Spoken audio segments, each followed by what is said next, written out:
It's time for another episode of the Shaun Tabatt Show, a podcast where I connect you with thought leaders from across the globe, dig into some of my favorite topics like personal development, marketing, spirituality, and pretty much any other shiny object that happens to catch my attention. Today, my very special guest is the one and only Chris Valentin, and we're going to be discussing his brand new book, Spiritual Intelligence, The Art of Thinking Like God. Chris, it is truly an honor, sir. Welcome back to the show. Thank you so much, and thank you for having me on. The last show was great. Well, it's been a few years, but I always try to think, should I have the author give an introduction? In my circles, you're an author who generally needs no introduction, so we're going to skip that today, and we're going to go right into the story behind the book. I remember sitting in a pub board meeting. It was either late 2018, early 2019. Steve, my boss at the time, said, "Shaun, Chris Valentin preached this message on the mind of Christ. I think somehow Chosen has to figure out a book that can be done around this topic." So I'm curious, from the time that sermon series was going on, did you already have a book in mind, or did this idea begin to develop a bit further down the path after that? I always like to find out, how did a message get its start? Actually, the very first time I ever heard the phrase spiritual intelligence was actually in a prophecy that I gave to Heidi Baker. And I gave her this prophecy and I said, "Hey, I feel like you're going to write a book on intelligence." But if you know Heidi, she's actually a very intellectual person, and has I think a PhD. And I said, "I feel like you're going to write a book on intelligence, but it's going to be like spiritual intelligence." So that was probably, I don't know, 12 years ago, and her and I have talked about doing something together. But anyway, that was the first time I ever heard the phrase spiritual intelligence. Was actually just a prophecy the Holy Spirit gave me. And then, as time went on, I began to think about that spiritual intelligence. And then, what happens, it's kind of like when you read in the Bible, you're prepared, you see what you're prepared to see. So I began to look for this whole subject of spiritual intelligence. And I began to realize, like Paul said, be renewed in the spirit of your mind, be renewed in the spirit of your mind. And I, like the idea of being renewed in the spirit, like specifically in the spirit of your mind. And then obviously Paul wrote Romans 12, don't be conformed, but be transformed by the renewing of your mind. And then Paul also wrote 1 Corinthians chapter 2 and 4, where Paul talks about that we have the mind of Christ. And, and I started putting these pieces together and seeing these things fit together all through the Bible. And I'm like, oh, there's IQ, there's EQ, emotional intelligence, by the way. EQ's, if you haven't read anything on EQ, Shaun, I'm sure you have, but some great books out there on EQ. But no one is talking about SQ, about spiritual quotient, about spiritual intelligence. And I started realizing, like, Christians have this other dimension. Like, when we're born again, we have this other dimension. We actually think tridimensionally, IQ, EQ, and SQ. And I'm like, how come no one's talking about this? And then I think this is how it goes for all of us. Once you kind of get that lens, you just see it everywhere in the Bible. I'm like, oh, there it is on Solomon. There it is over there on David. There it is on, and it's like, you start seeing it in action. And you're like, wow, this is profound. I'm surprised no one's talking about this, Yeah, it's like when you get the new car, then you see that everybody else has that same car everywhere you go. You just can't avoid it. Yeah. Let's talk next, Chris, a bit more about renewing your mind, renewing our mind. How does that help us to begin building new neural pathways to supernatural thinking? Well, let me say, let's just do a quick little crash course on neural pathways. And by the way, I am no expert in this whatsoever. I had an emotional mental crash 12 years ago, and that set me on this journey to my own healing. Like, how do I get well? And I read several books on, obviously anxiety, depression, the things I was going through. And one of those books talked about neural pathways. Actually, several did, but in particular, and she specifically spoke on how you can picture neural pathways like a block of cheese that you drop a hot marble through. And I learned that we actually think on highways called neural pathways.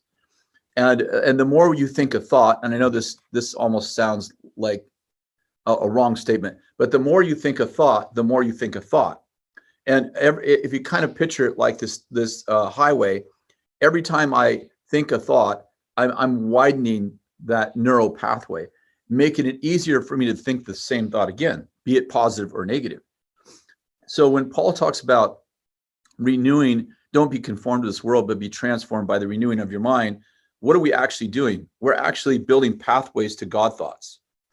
And I learned, like, the Romans 12, don't be conformed, but be transformed. The actual subject there is to think like God. Think like God.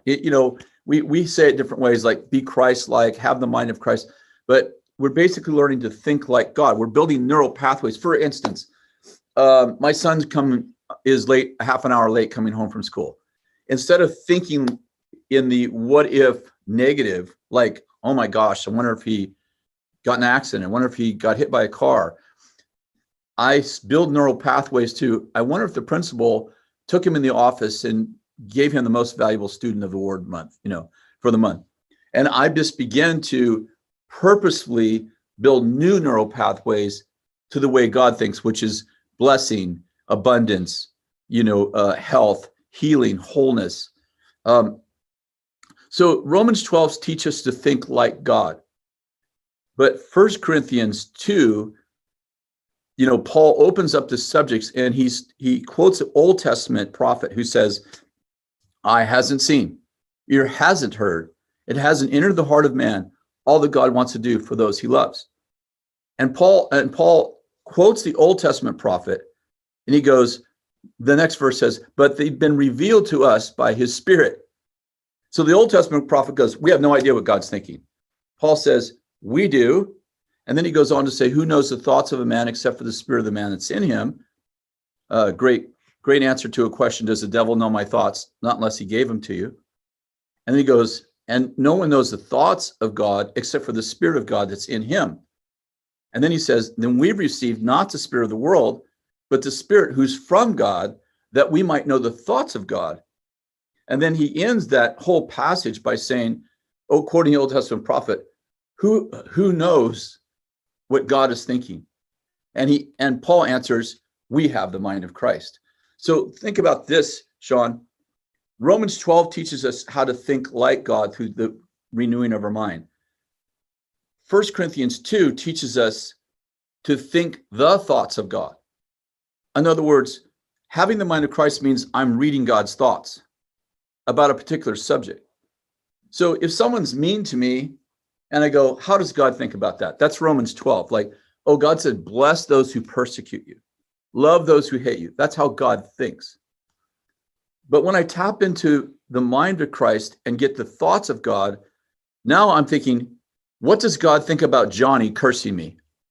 Is there something specifically that God thinks about Johnny?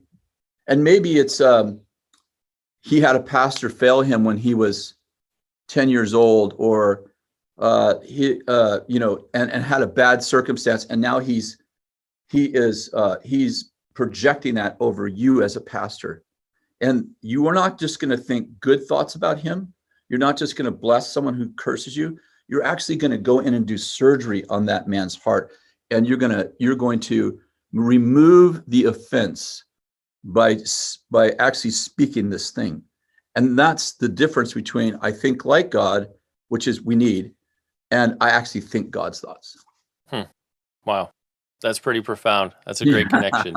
I think it's like we're all learning, so it's a journey.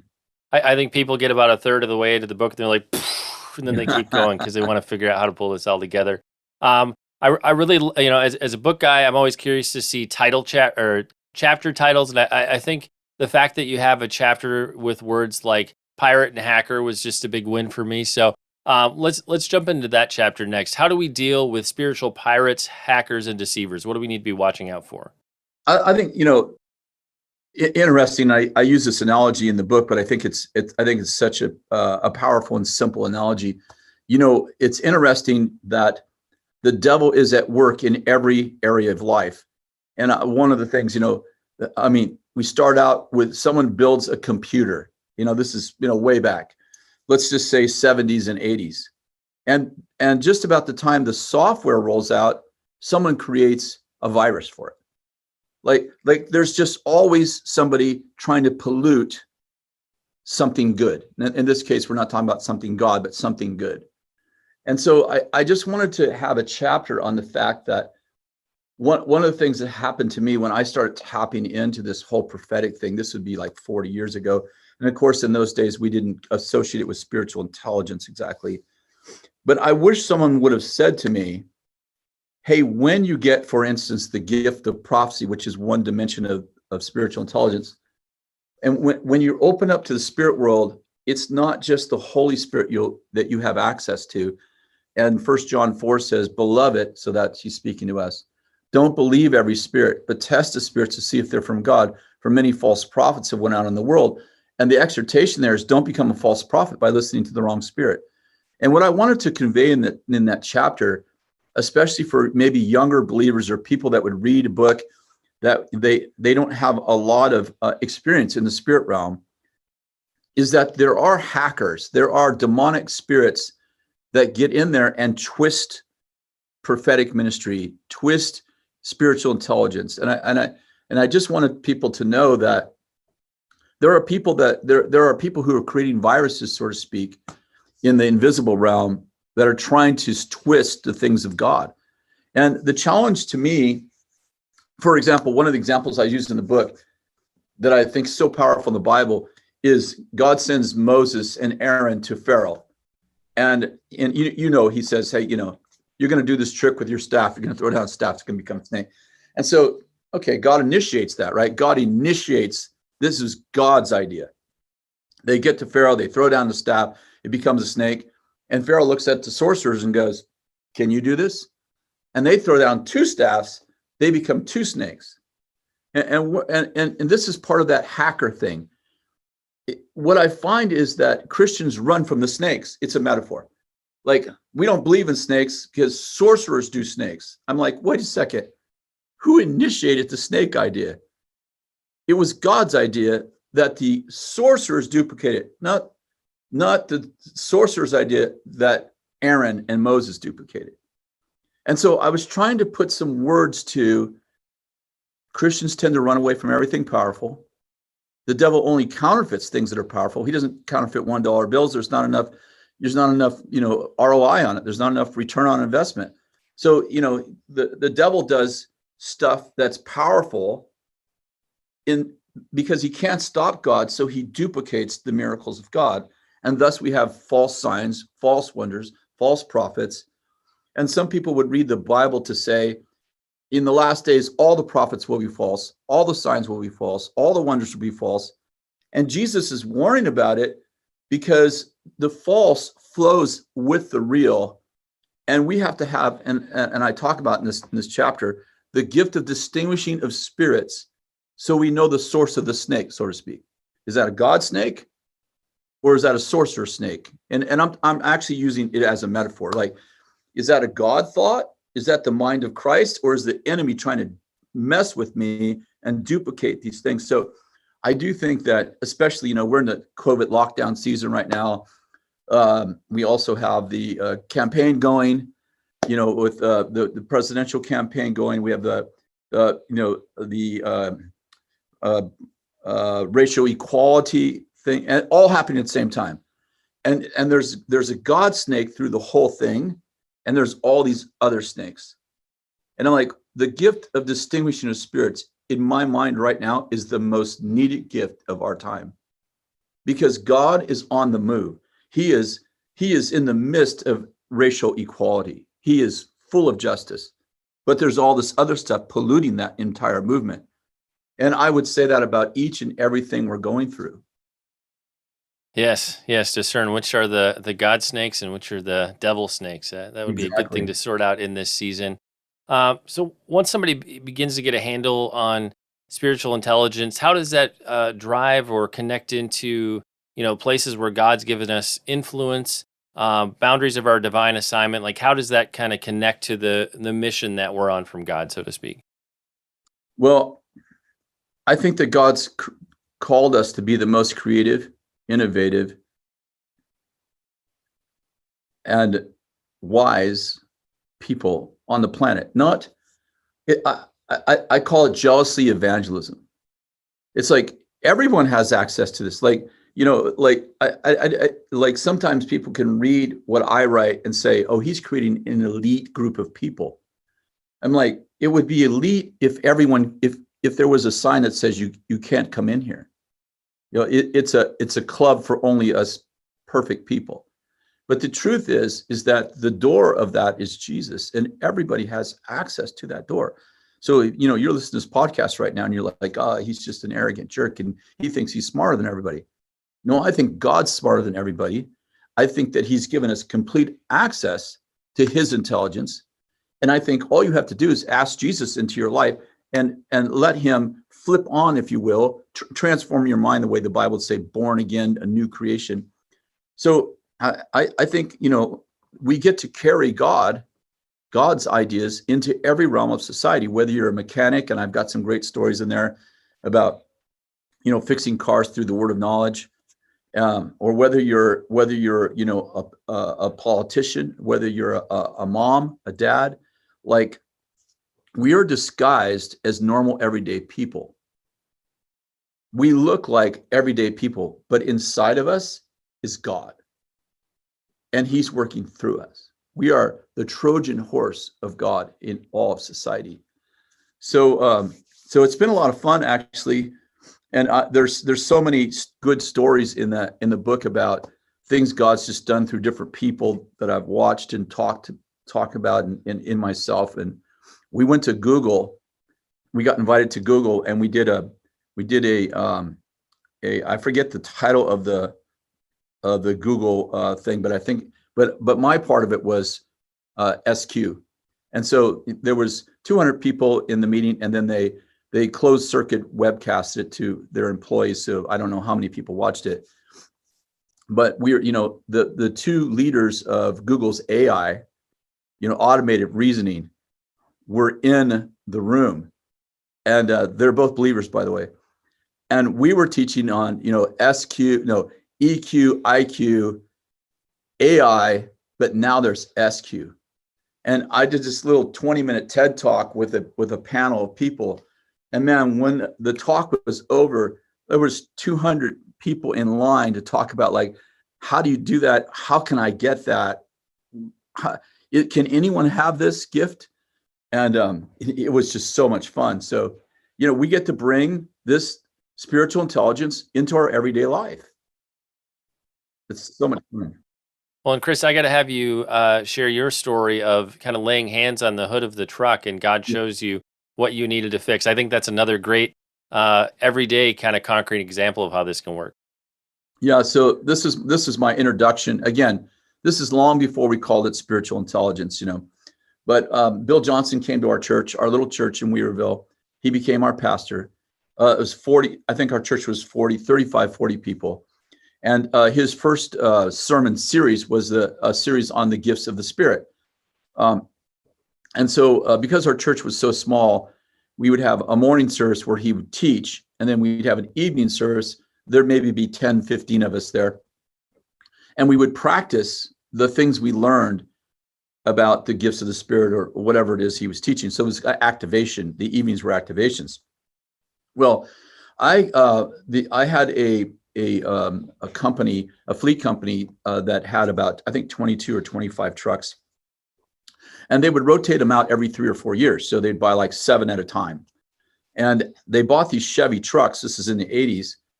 And we were an hour from society. So we lived in the mountains. And they were my largest account. So they get these brand new trucks and these brand new Chevy trucks. And within about, I think, maybe a week, the first one breaks down. It won't start. So they tow it in. Obviously, they're my biggest account. So I'm on it. I'm working on it. And, and I worked on it for about an hour, couldn't figure out why it wouldn't start. And I said, hey, just tow it to the Chevy dealer. It's an hour down the road. And they said, we got 7 or 10 more of these trucks. Like, we can't keep towing them down there every time this happens. Like, we want you to figure it out. So I worked on that thing 3 or 4 days. I actually got a hold of the Chevy dealer. He faxed me the wiring diagram. He was very kind to me, walked through some tests with me. And by Saturday, I'm like, I have no idea why this truck won't start. They don't want to take it back to the dealer. So I'm kind of, what do I do? So Sunday morning, Bill taught on the word of knowledge, like information you get by the Holy Spirit. You could get it some other way, but the Holy Spirit gives you this information. So At night, we're doing this activation. And, and Bill's doing things like, okay, I have this, does anyone have a problem with their right knee? I feel like there's someone in the room with a problem with the right knee and the pain's right here. And he's kind of doing that word of knowledge, like for healing. And I'm watching this, but all I'm thinking about all weekend long is like, I got to fix this truck. What's wrong with this truck? So we're doing this activation. I'm not totally connected to the activation. And then I have this thought, I wonder if God knows anything about trucks. Now, I know it sounds really stupid now, but at the time, I'm like, my rationale was God made bodies, so he obviously knows about a body, but he didn't build trucks. Does he know anything about electronics? So the next day, obviously Monday, I go to work. I work on the truck for about a couple hours. And I tell the guys, like, push this truck out. And then tonight, when you close the shop, push it back in. I'm going to come back tonight, work on it. So I come back in the evening, and I'm like, okay, I'm going to use my word of knowledge gift on this truck. And I really was like, I'd never heard anyone talk about this. I'd never heard a testimony about this. So I was like, I wonder how you do this. So oftentimes with word of knowledge, we would like touch each other, like lay hands on people. So I'm like, okay, there's nobody here. So it's nighttime. It's like 7, 8 o'clock at night. So I put my hands on the fender and I say, Holy Spirit, why won't this truck start? And like very clearly in my mind, I see a picture of a diode with a wire off, broken. And I hear in my mind, this voice that says, there's a broken wire under the right front fender off a diode. Now, here's the thing, Shaun.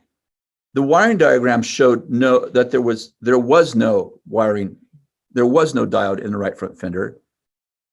The tech that I was working with never mentioned a diode in the right front fender. And I'm like, oh, what do I got to lose? So I put the truck up on a rack. I got it up in the air, and it was all, underneath in your fender well, it's all that black undercoating. I get up there with the flashlight and I look, and there's a broken wire.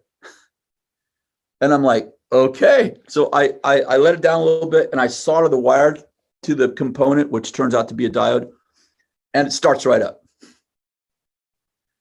And Shaun, that was like Christopher Columbus discovering the world was round and not flat for me. Like it opened a door. It was I know it's such a silly illustration, but it opened the door to a profound idea that God knows about everything. And when I couldn't fix it, he knew what to do. And honestly, from that day on, I started incorporating words of knowledge. I'm a diagnostician, as a professional diagnostician. My job was to diagnose the automotive, the cars, the trucks, the computer systems, all the fuel management systems. That was my main job. So I started using the word of knowledge in diagnosis, and I don't think I ever had anything I couldn't fix, because I would try IQ and EQ, and then I'm like, all right, now let's flow over to SQ, and then of course that opened the door to lots of other things. Well, if God knows about that, then obviously he knows about politics, he knows about COVID, he knows about everything. I love that story. Well, and something changes in your mind when you realize that not only does God know, but he wants to empower you to actually carry forward the solution. It's like, man, my dad really cares. That's a fantastic story. I love that. It's so relatable, and it's so practical. People aren't just getting words of knowledge about emotional things or healing things. It's actually a practical thing that made a difference for your business and your ability to service a customer. I love that. That's fantastic. Chris, in terms of people getting beyond the book, I know you've got an SQ assessment at the end of the book. I know you've got a masterclass that's going to be coming up in January of 2021. So once people read the book, tell us where they can go beyond it to keep moving forrid with what they've learned. SQ.net. What we're trying to do is we have the. I hope we get there. I know we'll get there. I hope we get there on our timeline. But we felt like the book was an open door to a whole a discipleship kind of ministry in this area of thinking, in this whole area of leadership and thinking. And so we have a short assessment in the book.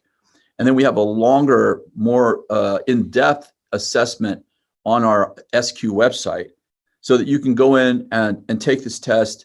And it really helps you to understand a few things, like how is God talking to you? Because God has so many languages, but his first language isn't English or Spanish or German. So it's kind of like, okay, is God speaking to you? The answer to that is going to be yes. How is God speaking to me? And the idea of the assessment is to kind of open your eyes to see, oh, God's been actually speaking to me like that. I didn't even know that was the language of God. I didn't even know to pay attention to that. And it's really to help build spiritual intelligence, not just identify it. And also, God speaks so many different ways to individual people. So he may speak one way to you, Shaun, regularly, and speak to me a completely different way. So the assessments, the different assessment tools that we created are to open the eyes of the participant to exactly how is God speaking to you. And what do I do about that? Like, how do I use this information to create forward progress? And, in the case of the car is pretty simple, like fix the car. And then we want to have, where we're heading is SQ coaching. We want to create there's this whole life coach thing going on, a whole movement around globally, really. But in America, people are becoming life coaches. And we're right now in the midst of training SQ coaches to actually teach people how to do SQ coaching. And it's a lot around, Solomon. People came from all over the world to hear the wisdom of Solomon, and something greater than Solomon is here. And that's the wisdom of Jesus Christ. And we all have access to that. And so I think it's really going to be a lot of fun. We've never done anything like this with a book before, we've had some master classes and things like that, but nothing like this. So we have a master class. We started a website for SQ.